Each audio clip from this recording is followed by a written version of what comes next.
What's up, tribe? How you guys doing? Go ahead and hit that subscribe, and I hope you like this video. This is your review of Chasing Dallas season 1 episode 3. Yeah, it's a few days late again. Work with a sister.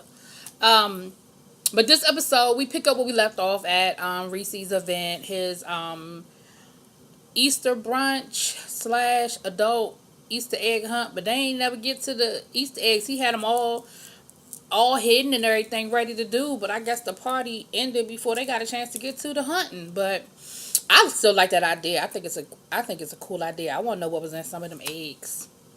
Condoms, lube, gift certificates, tickets to a drag show. Like, I want to know what was in the eggs. I might wanted some of them eggs. But anyway, Kane and Tony had their big conflict. There is some history between Kane and Tony. And Reese was aware of it, and Reese was like, I let Tony know that Kane was gonna be here, so I ain't blindside nobody, and he said everything seemed to be okay until Tony made a little smart comment about Kane's eyebrows. And when he said it last week, I thought it was out of place. I think I said it in my video because he was like, "Hey, how you doing? Nice eyebrows." So he didn't say that to anybody else, and I was like, "Okay, clearly there's a reason why he threw that in there." And I don't know if he was trying to get a reaction, get a rise, or it was just some shade. Like, I don't even know where that came from. But him and Kane started getting into a disagreement, and they were basically talking about their issues, what they do or don't, where the conflict was. And they couldn't even agree on when the last time it was they actually talked to each other. One person was saying it was a year ago, another person was saying it was a couple of months ago. And Kane was like, basically,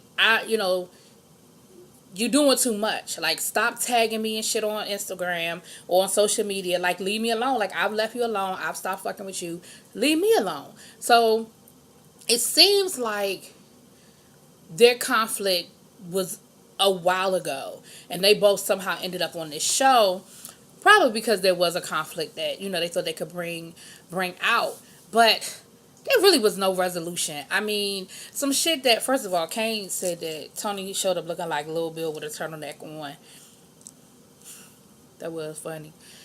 And I was kind of wondering why he had on a turtleneck. I always question people with turtlenecks when it's not 20 feet of snow outside. But, it was Easter time in Dallas and you had on a turtleneck. But he could have been cold. I don't know what the weather was. Nobody else looked like they was cold, though. And then Kane showed up. While Markel gonna say he looked like Coachella, looked like he just got off the plane from Coachella. I was like, okay, that's funny. But then he went on to say that he did like his look. Was it Premiere? I'm sorry, y'all. Premiere Markel. I apologize ahead of time. For some reason, I get y'all mixed up. I hate to say y'all look alike, but to me, y'all look alike. So I'm sorry. I apologize.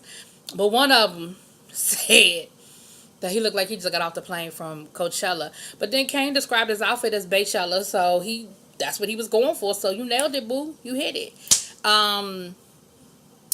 Reese was still irritated with Charles for not showing up because, come to find out, not only did Charles not show up to the event, he had a brunch at some little local spot and then had nerve to put shit on social media. It looked like it was on Snapchat.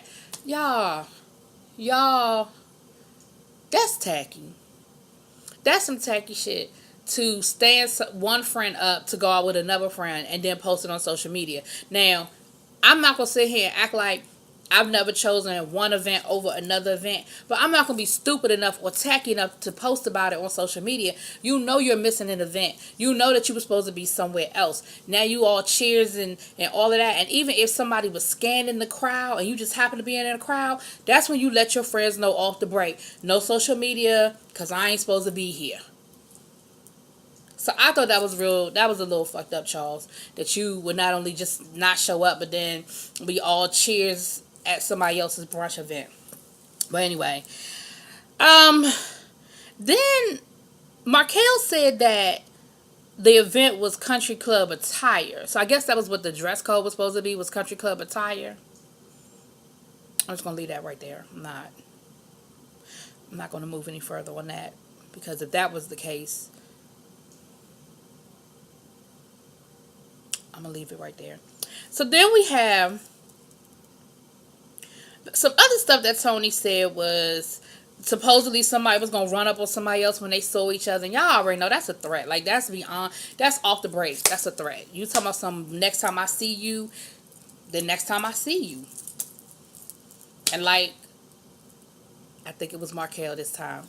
But like Markel said, that could be church, that could be the grocery store, that could be in the bathroom, at a basketball game. Like when it say next time I see you, I'm gonna run up. Then the next time I see you, I'm gonna run up. And it's whatever. And if you don't mean it, don't say it. Because once you put that out in the universe, then I'm gonna be ready for you. When I see you, it's gonna be whatever. So it sounds like it should have been whatever in Reese's backyard, but whatever. The other thing that Tony said that I thought was real interesting, there was a thing about Tony messing up somebody's makeup and making her look orange. Now, I don't know if Tony was saying this just to save face or if he really this petty, but he talking about something, I did it like that on purpose because I ain't like her. So you fucked up her makeup on purpose because you ain't like her? Just say, no, I'm not going to do the makeup. See, and I know they're younger, like a lot of these cast members are younger than me, so I have to think like that sometimes. But that's some shit I would have done like early 20s. Like I used to do nails. Girls, I say girl like it, but I used to do nails to get me through college. It was one of the things I did. And if it was somebody whose nails I didn't want to do, I just told them I was busy. Because I wasn't like I wasn't a nail tech. I didn't go to school for it. I just knew how to put some damn acrylic on and paint somebody's nails and make it look halfway decent. We was poor ass college students. Wasn't nobody trying to get no perfect pedicure type shit. They was just cool that I knew how to glue on some nails. I had some acrylic. I knew how to do the acrylic. And I could paint some nails and make them look pretty for a couple of days. Because I ain't say they lasted a long time either. But if it was somebody's nails I didn't want to do, I did not purposely fuck their nails up. I didn't even put no energy into that shit. Do you understand what I'm telling you? I just chose not to fuck with them. So for you to put some energy, product, and time into fucking up somebody's makeup, at the end of the day, like Reese was trying to tell Tony last week, you're hurting your own brand. Because what is out there is that you fucked up somebody's makeup and you made them look orange. Ain't nobody talking about the fact that, oh, well, I don't really think he liked that girl, so he did it on purpose. And if it's me, that makes me even more leery about working with you, because I'm like, well, what if you decide that I pissed you off in the middle of doing a photo shoot? You gonna fuck up my makeup? Or something I did that irritated you, you going to purposely do something to fuck my makeup up? So to me, Tony, that wasn't a good look, whether you did it on purpose. If you did it by accident, just own it and say, you know what, I fucked that girl makeup up. Like, it happens. Sometimes we have badass days. Sometimes I told y'all last week about my nail situation, or was that a different video? That might have been a different video. But anyway, sometimes shit just happens. So, I don't know about that one, Tony. I ain't really appreciate that. I thought it was, at the very least, it was petty and disingenuous. If you fucked up her makeup by accident, just say, you know what, I had a bad day. Kind of fucked that up. If you did it on purpose, that was kind of petty. That was kind of petty. Anyway, and like I said, they never did get to the Easter egg hunt. But Kane got really upset to the point where he had to sort of excuse himself to go get himself together. He went inside, I guess, into Reese's apartment, because they were at Reese's place, to sort of get himself together. So with all this being said, Markel said, you know what, I'll have the next event in my house. We're going to have a game night. And I love game nights. Me and my friends have game nights, and we have fun. Somehow, I don't feel like this game night is going to turn out like me and my friends' game nights turn out. But okay. So then we see, I swear I'm getting Markel and Premier mixed up, y'all. So please charge it to my head and not my heart, because I swear somewhere I'm messing up. But charge it to my head and not my heart. Markel talks about, he went on a radio show to talk about all the different shows he's been on. Now remember in the beginning, his intro, he was like, you might know me from some other shows I was on. I thought he was talking about like other web series like Trade or some of these other web series that are out there. But then he was talking about how he had been on the Bill Ingalls show. It's like a Maury type show, talk show, whatever, a lot of drama. And then he was on Cheaters with his ex-boyfriend, and they actually was brawling. It looked like they got into an actual brawl in the street, honey. And I was just like, okay. That's your pet. Okay, that's your resume. Okay. So I don't know if that's what he was talking about, but then he was saying how, he had an ex and they were, he had an ex and they went through a lot and they went on these shows when I guess things just weren't going really well and they were breaking up and they were in a process of trying to figure out how they were going to end the relationship. It's always hard when you end in long. He said they were together for like 7 years. And he even went on to talk about how he still, I don't want to get it wrong.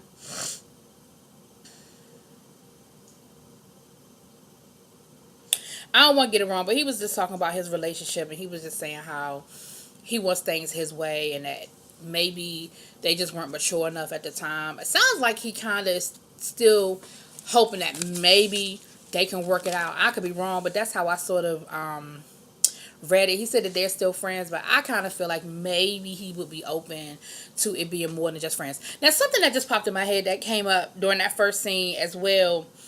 Something Kane said that kind of hit me a certain kind of way. He was like, I don't hang out with sissies. I don't hang out with gay people. Or did he say punks? I don't want to put words in his mouth. He either said punks or sissies. That sort of hit me some kind of way. I don't know what that was about. I don't know where that was coming from. I don't know why he felt the need to say it. I don't understand that. But anyway, and I think at the time he was calling Tony that, but I just didn't understand why that was even something he had to bring up. Like, I don't even get that. But okay. Then we saw where Premier this time was meeting with Ro, I believe his name is. He seems like he was a party planner. He's planning a party he's doing. It's called the Chicken and Waffle. I mean, I said Chicken and Waffles.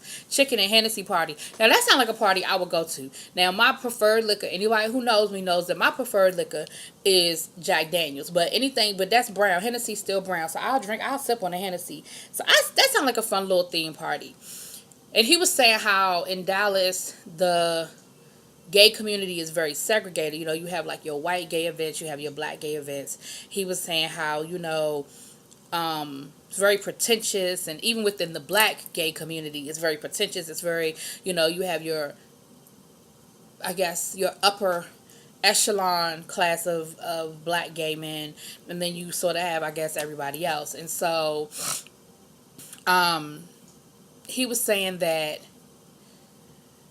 he wanted to sort of bring everybody together. He wanted to have an event where black, white, straight, gay, everybody could come together and just have a good time. To kind of just sort of blur those lines a little bit. I thought that was a good idea. And so they were talking about what his vision was, what he wanted it to look like, and he was saying that he ain't had no budget. So the party planner was like, well, hell, shoot, no budget. That's a good time. I feel the same way. You tell me it's no budget. We can party. Shit. So anyway, so they had that scene. So I hope we get to see his event later on in the season. I hope we get to see it come to fruition. And in case y'all didn't know, the songs, they have a Spotify playlist, which I was like, oh shit, because they playing some nice songs on the show. Then we got to the game night. So we're at the game night. Markel, it looks like it's his community room at his apartment complex. Because at first I thought they were in his apartment.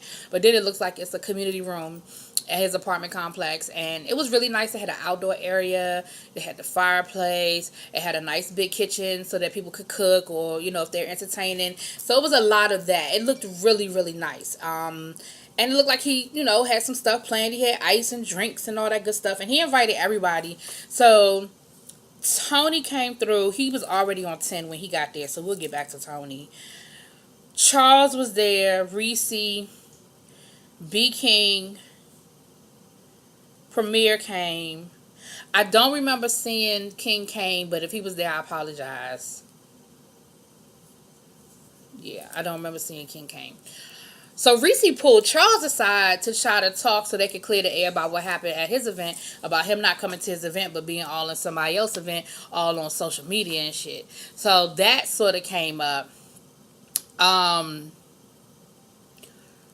they were talking about it, and Charles was trying to explain himself, and then it come up, it was something dealing with somebody that Charles was dating, that Reese G knew, and it became something totally, my thing is, why didn't you come to my event?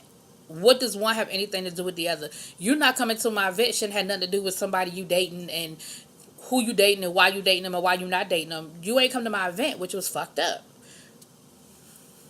But while they were doing that, over in the other corner, they over there arguing. So Reese was like, he couldn't even finish up the scene. He was like, all right, y'all, let's go see what's going on over here. Let's go over here. So they go back over to the big group, and Tony and B King are getting into it.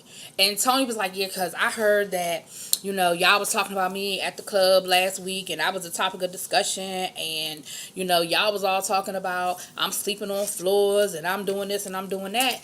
And he was like, yeah, so, what's up with that? What's going on with that? And, B Scott was telling his side of the story. He was talking about the business piece of it. Remember, I keep saying B Scott.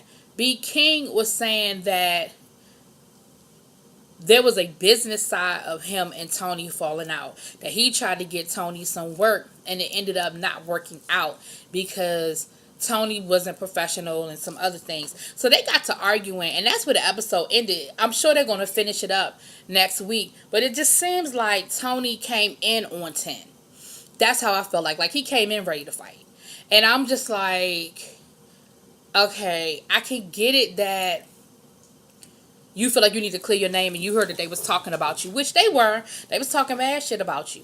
And everything that he said, it had to come from Reese, because Reese was the only one at the party who was sort of cool with Tony. Everybody else was either talking about Tony or indifferent to Tony. So I feel like this, with the information that Tony got, it came from Reese. He was like, from a very reliable friend. I heard this and I heard that. And so we'll see how it boils down. But I just felt like Tony came in on 20, and maybe he had a good reason, because if I found out that people was talking about me in my absence, I probably would show up on 22. But we'll see. The rest of the argument, I think, is going to happen next week. So we'll see how it plays out. But that's how we went down with Chasing Dallas this week, y'all. Y'all let me know what y'all think in them comments. Peace.